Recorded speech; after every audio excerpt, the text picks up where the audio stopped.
Então, o primeiro palestrante é o Sérgio Felipe de Oliveira, já é conhecido todos nós aí, médico da Faculdade de Medicina de São Paulo, é pesquisador do Instituto de Ciências Biomédicas, diretor do Departamento de Saúde Mental da AMES, diretor clínico da Pneumed e conferencista e trabalhador da Causa Espírita.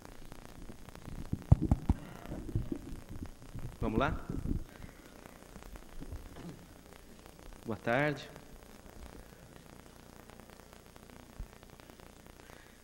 Vamos começar então a trabalhar, né? Então nós vamos falar sobre um tópico específico da glândula pineal. E vocês veem no título da glândula. Desculpa, eu acho que eu vou tirar os óculos por causa que os holofotes, se eu não enxergar direito, depois eu volto à situação inicial.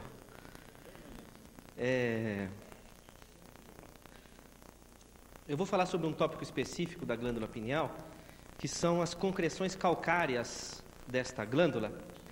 E nós estamos desenvolvendo um trabalho científico na Universidade de São Paulo, particularmente junto ao Departamento de Anatomia, conjuntamente com a Escola Politécnica da USP, na Engenharia de Minas. E nós estávamos com a hipótese de que essas concreções calcárias da glândula pineal não seriam exatamente concreções calcárias, mas sim cristais. E então promovemos uma série de experimentos de tal sorte a poder comprovar essa ideia.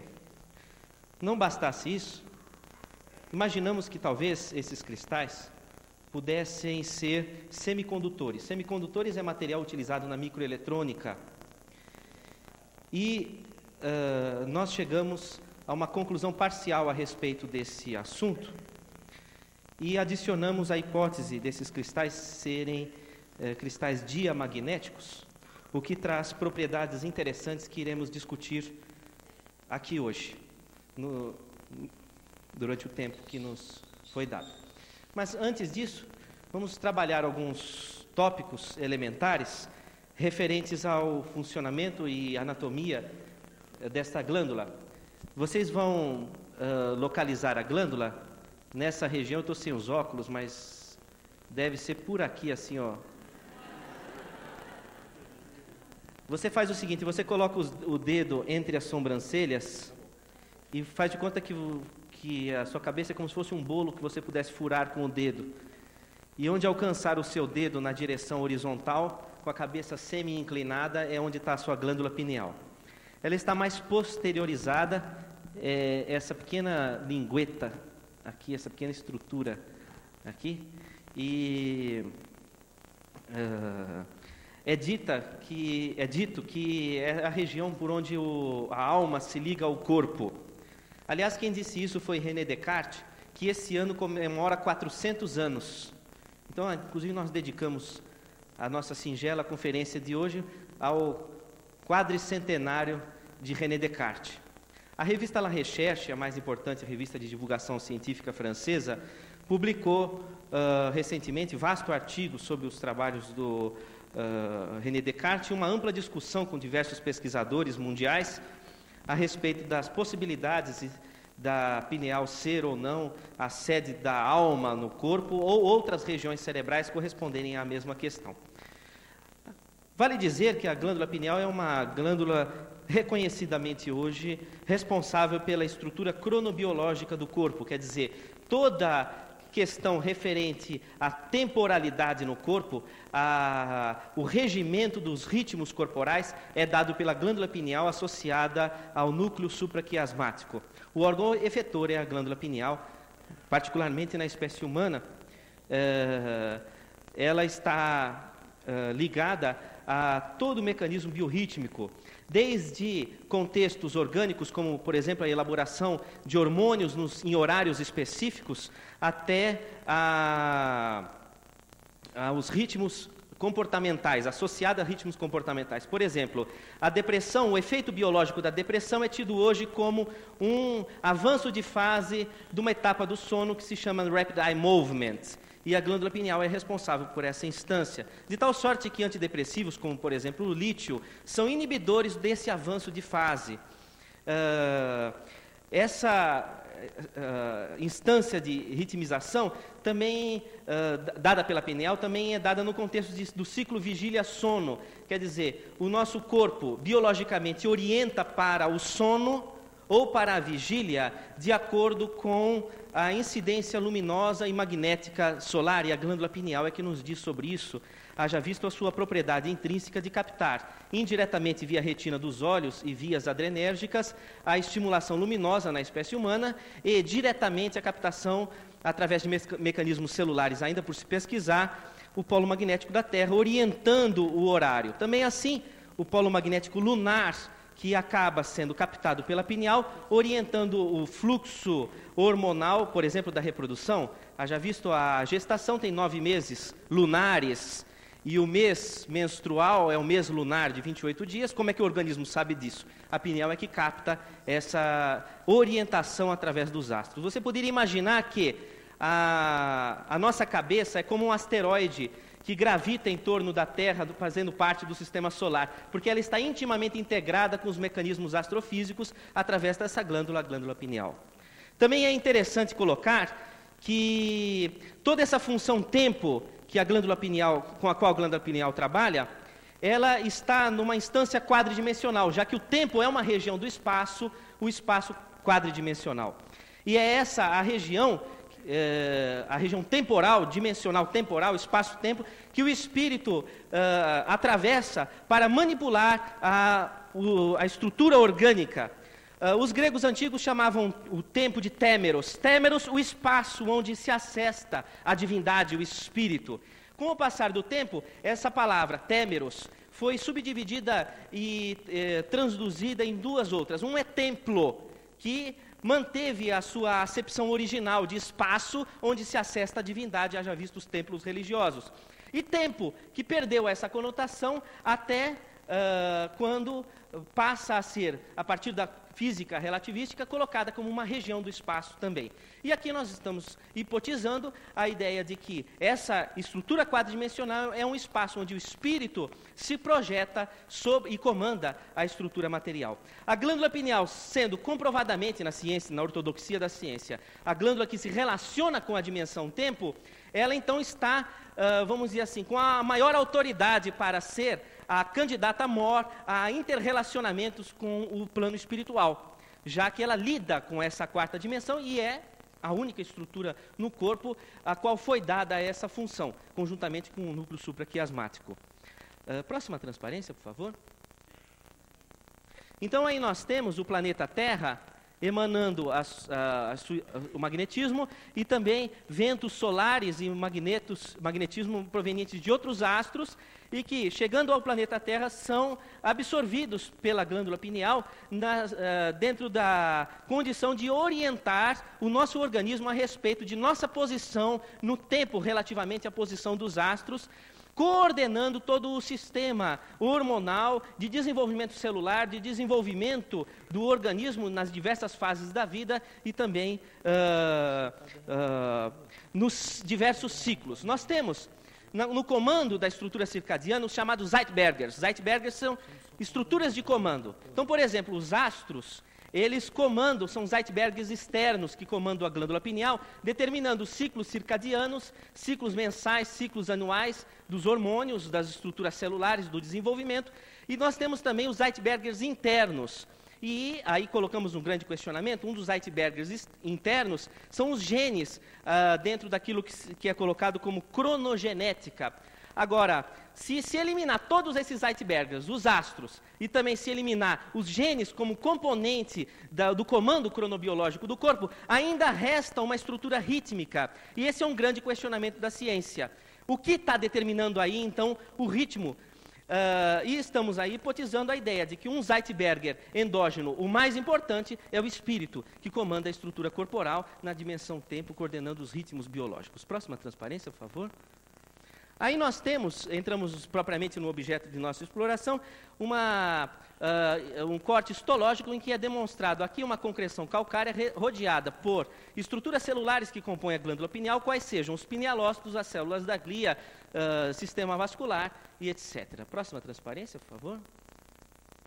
Aí nós temos que o conjunto dessas células ao qual nos referimos, as células da glia, os neurônios e o sistema vascular, dentro da instância em que a glândula funciona produzindo o seu hormônio específico, derivado da serotonina, a 5-hidroxitriptamina, a melatonina, esse hormônio, uma vez sendo produzido, libera elementos químicos que vão compondo essa estrutura calcária que está presente na pineal de todos vocês. Não existe pineal que tenha analisado até agora que não tenha essas concreções calcárias. Todas têm em menor ou maior quantidade. E a função dessas concreções calcárias é desconhecida. E não está relacionada à perda de função de pineal. Tá? Não está relacionada à perda de função de pineal. Quer dizer, não é a pineal que se cristaliza. Na verdade, que se calcifica, não é isso, trazendo a ideia de uma rigidez, de uma artrose da glândula, não é essa a ideia. Mas são construídas essas concreções que devem ter funções específicas que fazem parte, dentre muitos autores, também de nossa hipótese de trabalho que vamos abordar aqui. Vocês estão vendo que essa estrutura calcária ela é rodeada por camadas. Então, nós sabemos hoje que uma pessoa vai ter, em cada concreção calcária, tantas mais camadas quanto mais velha for a pessoa. Tá? As camadas ficam mais finas e em maior quantidade em cada uma dessas concreções calcárias, que são do tamanho mesmo de um grão de areia que você pega aí nas areias de uma praia. Tá? E elas vão ter tantas mais camadas quanto mais velha for a pessoa, quanto mais idade tiver. Próxima transparência, por favor. Aí, essa é uma análise feita por difração de raio-x, por um autor que detectou a presença de elementos químicos, quais sejam fósforo, cálcio, cobre, manganês, molibdênio. E isso daí, na nossa forma de entender, já induz a ideia desses cristais que são fosfato de cálcio, serem semicondutores. Por quê? Porque assim como o silício não é condutor, assim também o fosfato de cálcio não é condutor, mas quando existem elementos em pequena quantidade que trazem uma impureza, como por exemplo a presença de cobre, que é condutor, e ele está ali acoplado como sendo uma impureza dessa concreção, isso dá a ele a propriedade de semicondutor. O que nós estamos ainda investigando, se a quantidade individual, porque naturalmente para fazer essa análise por difração de raio-x, ele teve que misturar concreções calcárias de várias pessoas. Isso nós sabemos porque quando fomos realizar, é impossível se obter esse grau de fidedignidade da difração de raio-x pela análise individual de cada pessoa. E nós fizemos essa análise individual, vamos demonstrar também. Então, há a presença de cobre como sendo uma impureza. Isso nos leva a crer que realmente seja um semicondutor como um dos materiais de microeletrônica. Mas ainda não tenho essa questão concluída, porque precisaria de progredir no trabalho e fazer microsondas dentro da exploração dos cristais individualmente de cada pessoa. Próxima transparência, por favor. Aí, então, aí eu já vou ter que pôr o óculos, porque a coisa é pequena e eu vou ter que mirar exatamente no ponto certo. Então, o que é uma substância condutora, uma não condutora e uma semicondutora? Você tem a camada de valência do átomo, aquela que vai ser liberada para a produção e condução de eletricidade. Quando essa camada de valência está muito próxima das estruturas subjacentes, então o elemento é condutor. Falando numa linguagem simplificada, pecando no rigor científico, para ganharmos na didática, sem, no entanto, pecarmos no conteúdo. Os materiais não condutores têm uma distância grande entre a energia dos elétrons da camada ionizável e as estruturas subjacentes. E nos semicondutores, não existe exatamente uma mistura dos elétrons de valência com os da camada subjacente, mas existe uma proximidade grande, o que permite você caminhar tanto numa estrutura que não conduz eletricidade, como uma que conduz eletricidade. Então fica no meio termo, possibilitando opções. Então é um material interessante para a microeletrônica. Próxima transparência, por favor. Aí nós temos a difração de raio-x que fizemos, colocando os picos de fósforo, cálcio e cobre, magnésio, sódio. E isso, eu ainda não terminei de fazer esses cálculos, porque esse resultado é fresquinho, tirei agora, há uns 2 dias atrás, e tem que se fazer muitos cálculos matemáticos para definir algumas instâncias. Mas está com cara, e eu tenho quase certeza que vai dar isso, e que isso é um cristal de apatita, tá? Então você tem na sua cabeça cristais de apatita, tá? Olha que coisa séria, vê onde a gente vai colocar a nossa cabeça, né? Próxima transparência, por favor. Aí, esse já é a análise de outra pessoa, que denota o mesmo pico, uma certa constância, sugere uma certa constância. Precisaríamos fazer um estudo de uma casuística maior, fiz com 2 pessoas. Veja bem, essas pessoas foram pessoas que já desencarnaram, né? Eu peguei com licença da família a glândula pineal dessas pessoas. Não dá para fazer em vivo, tá? Próxima transparência, por favor. Então, os cristais de apatita são essas estruturas hexagonais aí, tá? Então, o que acontece? Os átomos estão organizados numa estrutura geométrica. Isso traz propriedades muito importantes que devem ser pesquisadas e está sendo objeto de nosso estudo. Próxima transparência, por favor.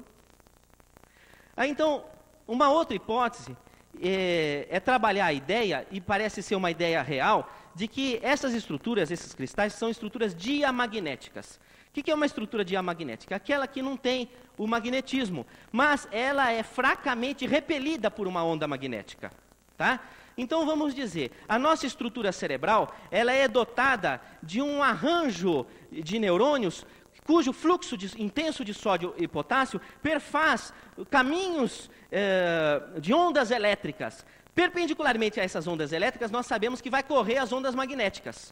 Tá? Então nós emanamos ondas magnéticas, de tal sorte que, inclusive, queremos crer que o colorido que imprimimos ao nosso pensamento, seja de ódio ou de amor, vai impregnar essas ondas magnéticas que emanamos e fazendo com que nós transcendamos a caixa craniana, contaminando as pessoas que nos cercam, ou com amor e com ódio. Então, o que está acontecendo?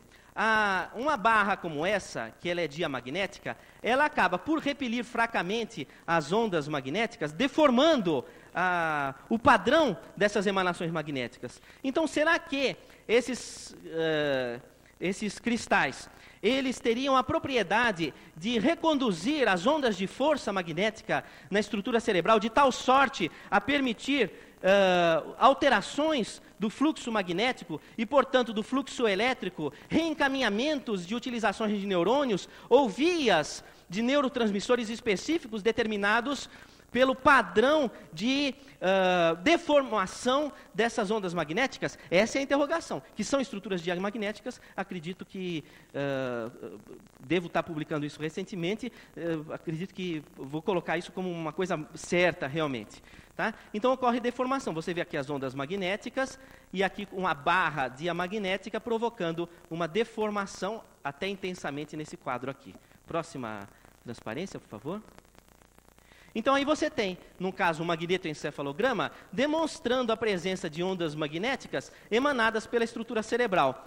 Vamos dizer que cristais presentes na glândula pineal, como esses cristais de apatita que você tem no seu cérebro, eles poderiam, na dependência da sua forma, quantidade e posição, imprimir características de movimentação dessas ondas magnéticas, aquelas necessárias à construção da fisiologia de sua estrutura cerebral e aquelas correspondentes ao seu estado orgânico, fisiológico, psico-orgânico ou neuropsicológico. Próxima transparência, por favor. E é interessante o seguinte, essa questão eu coloco. Será que esses cristais teriam, antes de um sistema de semicondução propriamente, que ainda deixo em aberto, com um indicativo para essa possibilidade, mas, com mais certeza, uma estrutura diamagnética que repele